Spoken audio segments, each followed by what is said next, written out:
Assalamualaikum warahmatullahi wabarakatuh. Alhamdulillahirabbil alamin, wassalatu wassalamu ala asrafil anbiya'i wal mursalin wa ala alihi wa sahbihi ajmain, amma ba'du. Jamaah Masjid Al-Muhajirin yang dirahmati Allah Subhanahu wa taala. Pada kesempatan pertama dan yang utama, marilah kita panjatkan puji syukur kehadirat Allah Subhanahu wa taala yang telah memberikan kita nikmat iman, nikmat Islam, serta nikmat kesehatan sehingga kita dapat berkumpul pada malam hari ini untuk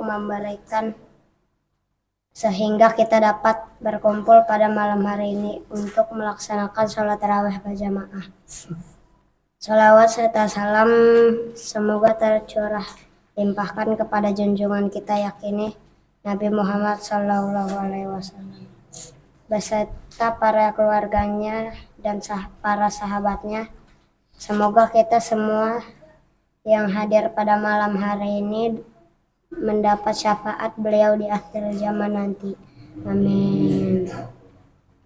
Untuk memberikan keberkahan pada malam hari ini, marilah kita buka dengan bacaan basmalah bersama-sama.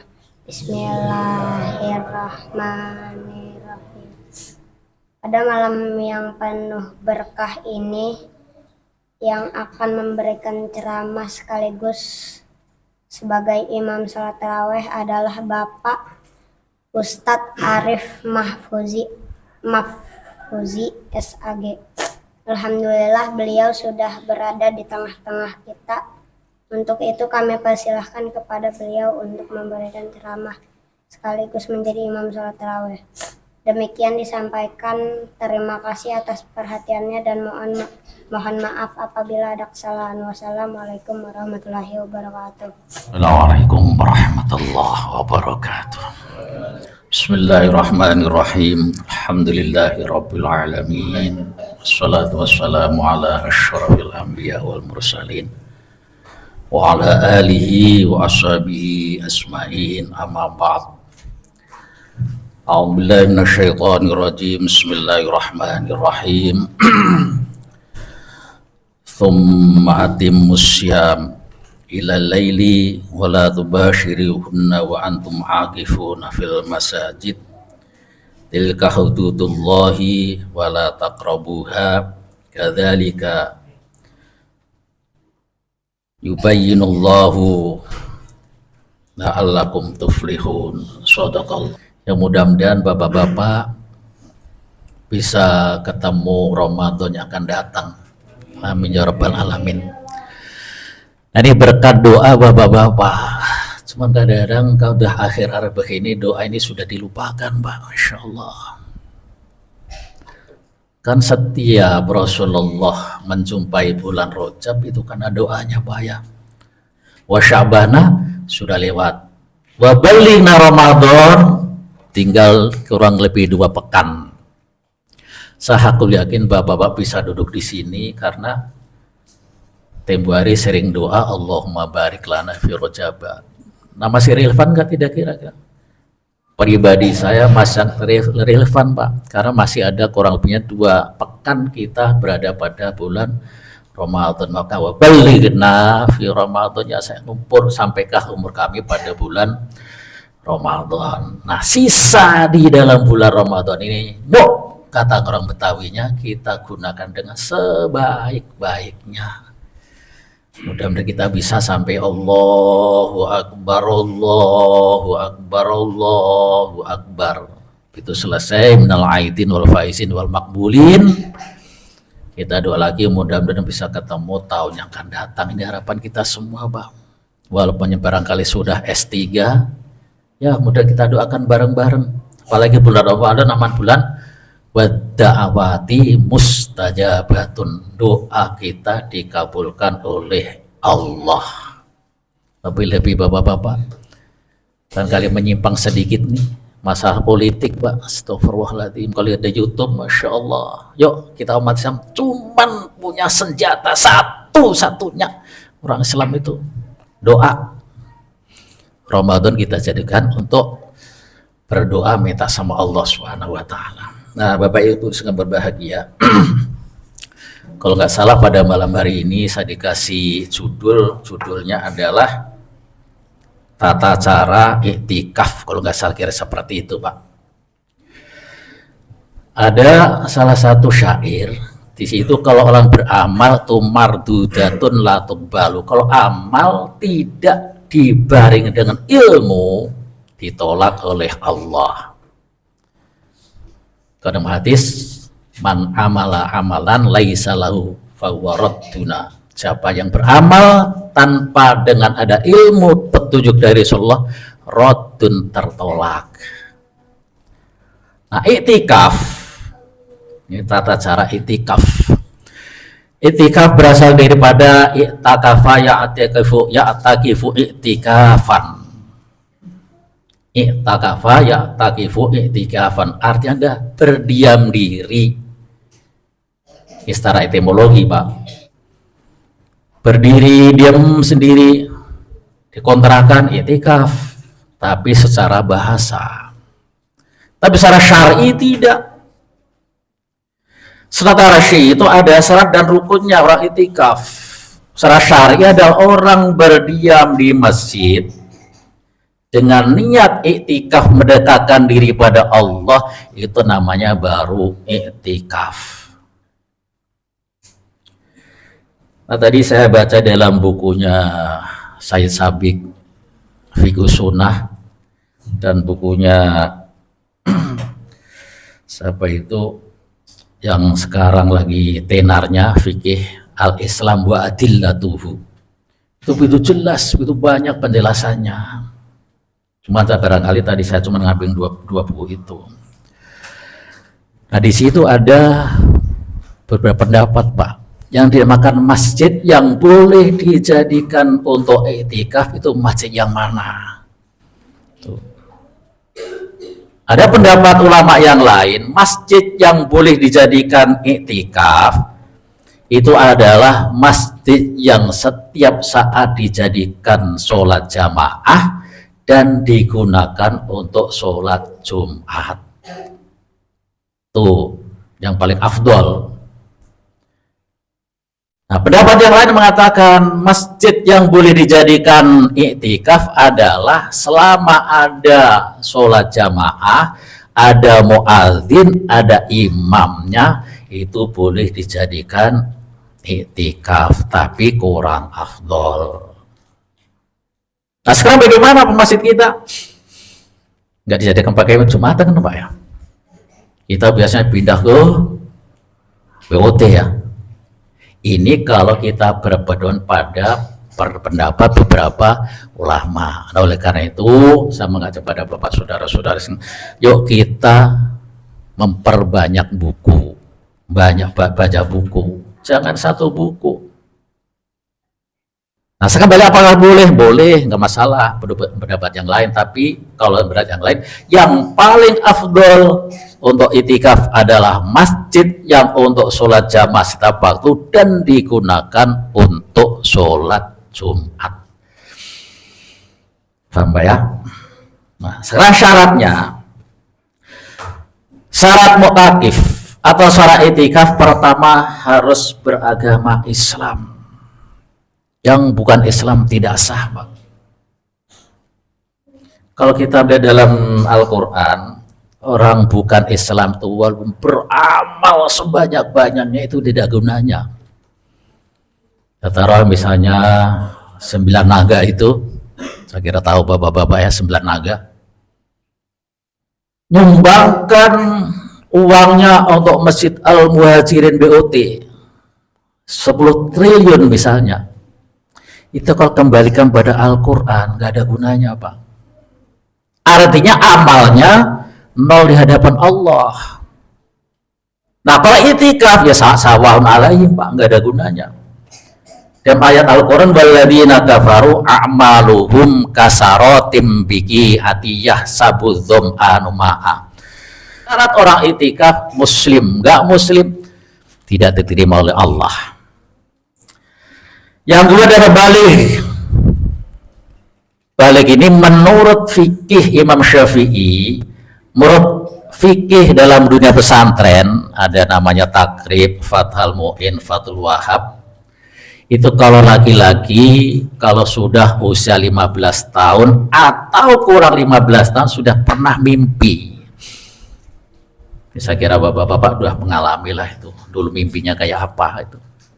Tapi kalau belum pernah mimpi atau belum 15 tahun kalau masih itikaf, pahalanya bukan untuk dirinya tapi untuk orang tuanya. Sama Pak, kalau anak kita dari SD misalnya siam, pahalanya bukan untuk anaknya tapi untuk orang tuanya. Ini bahagianya orang tua kalau mau mendidik mulai sekarang. Anak kita suruh sholat, anak kita suruh siam, anak kita suruh ngaji, pahalanya untuk bapak ibunya Pak. Masya Allah, nikmatnya luar biasa. Dari balik itu artinya adalah usia 15 tahun atau sudah pernah mimpi kalau laki-laki. Kalau perempuan, pendapat Imam Syafi'i kalau sudah usia 9 tahun atau sudah datang tamu yang tidak diundang, itu baru balik Pak. Jadi belum berarti juga belum. Jadi kalau sudah 9 tahun atau sudah ada tamu yang tidak diundang. Nah, ini secara zahir, secara syar'i seorang perempuan sudah bisa memproduksi. Jadi yang kedua adalah balik. Yang tidak balik berarti kalau iktikaf tidak sah. Kalau toh misalnya ikut iktikaf itu pahalanya buat kedua orang tuanya. Terus yang kedua harus di masjid. Yang keempat harus berakal.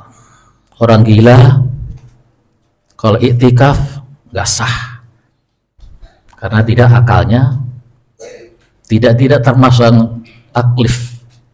Jadi kalau misalnya dia iktikaf duduk di masjid, duduk di kita seperti kita duduk, nah biasanya orang gila apa yang dilakukan pasti tidak sesuai dengan hukum Allah, mungkin bisa bikin kacau dan lain sebagainya.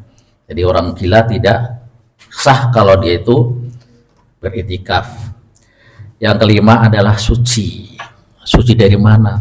Suci dari hadas besar, hadas kecil. Hadas besar apa? Ya barangkali kita mimpi atau habis berhubungan sama suami, sama istri, itu hadas besar. Harus mandi dulu, tidak boleh masuk ke masjid. Maka bagi orang hadas besar tidak diperbolehkan. Kalau hadas kecil barangkali masih bisa duduk di masjid, tapi hadas besar tidak diperbolehkan. Megang Al-Quran juga tidak diperbolehkan. Harus mandi dulu, mandi janabah dulu, baru kita berangkat ke masjid untuk iktikaf. Yang keenam adalah membaca niat. Nah ini mohon maaf bapak-bapak, sekali lagi saya sampaikan kita harus banyak membaca Pak. Biar kita banyak moderasi dalam beragama. Niat dulu dengan ikhlas. Biasanya kalau orang kampung kalau masuk ke masjid nawaitu dulu Pak, nggak tahu di kita nawaitu apa enggak, sama aja nawaitu somagotin an adai fardhi syahri. Itu Nabi tidak pernah ngajarin ucapan nawaitu atau usolli dan lain sebagainya, karena niat adanya di hati bukan di mulut. Nah ini kalau kita nggak banyak membaca, otomatis kadang-kadang wah kamu nggak pakai usolli bid'ah dolalah, sholat kamu nggak sah, masya Allah. Yang nggak pakai usolli kamu bid'ah dolalah karena kamu pakai usolli, sholat kamu nggak sah. Padahal fikih itu dijelaskan Pak. Di fikih apa saya jelaskan bahwa niat itu di hati bukan di lisan. Ghairu syar'in, tidak disyariatkan. Nah ini sekali lagi, paling kalau bapak-bapak baca di YouTube ya sekarang banyak perbedaan macam-macam itu. Nah kita ambil yang baik-baik saja. Nah biar kita menjadi orang yang moderasi, yuk kita banyak membaca. Kalau fikih minimal saya sarankan jangan baca fikih takrib Pak. Itu satu pendapat. Jangan baca Fathul Mu'in, jangan baca Fathul Wahab. Minimal baca fikih sunnah. Fikih sunnah itu ayat Al-Qurannya ada, hadisnya ada. Kecil, bukan kecil sebenarnya lumayan Pak. Kalau sudah asyhadu an la ilaha illallah wa asyhadu anna Muhammadar Rasulullah adalah saudara kita. Mau dia kunut silakan, enggak juga apa. Pakai usul ya silakan, enggak juga apa-apa. Tarawih 2-3 silakan, tarawih 11 juga silakan. Semuanya benar, yang tidak benar ada yang tidak tarawih. Ini Pak. Kepada saudara-saudara sekalian, jadi itu syarat iktikaf. Nah, tata caranya bagaimana? Tata cara kembali tadi itu, kita harus dari rumah niat ikhlas karena Allah. Dalam surat Al-Bayyinah, wa ma umiru illa liya'budullaha mukhlishina lahuddin. Kalau kamu itikaf harus berikan ikhlas dulu, jangan karena apa-apa. Waktu sekarang di masjid masih ada apa enggak itu? Kalau 10 akhir bulan Ramadan itu. Dulu itu ada itu. Habis sholat tahajud, terus makan sahur bareng-bareng di Raffles juga ada waktu itu. Dulu waktu saya sering ikut, nggak tahu sekarang itu. Aku bisa dibudayakan lagi Pak. Tapi ingat, dari rumah Bismillahirrahmanirrahim datang ke Al-Muhajirin, lillahi ta'ala, jangan karena apa-apa. Nah, sekarang kan banyak Pak, Jumat Barokah itu. Coba kalau Bapak lihat di Sat Komplek itu, Masya Allah, anak kecil-kecil banyaknya luar biasa. Karena makanannya penuh Pak. Saya sering ngomong pengurusnya Pak, saya bilang biarin anak-anak itu. Kalau anak dikasih semangat, dikasih makanan, di mana-mana seperti itu. Kita jangan bosan. Banyak sekali Pak itu anak-anak SMP juga dari mana itu pada datang ke situ. Ini namanya Jumat Barokah, Masya Allah. Apalagi bisa dari Jumat dikasih kambing guling misalnya, wah luar biasa itu Pak. Namanya anak-anak Pak, sama dengan kita waktu kecil kan, seneng makan bareng-bareng itu.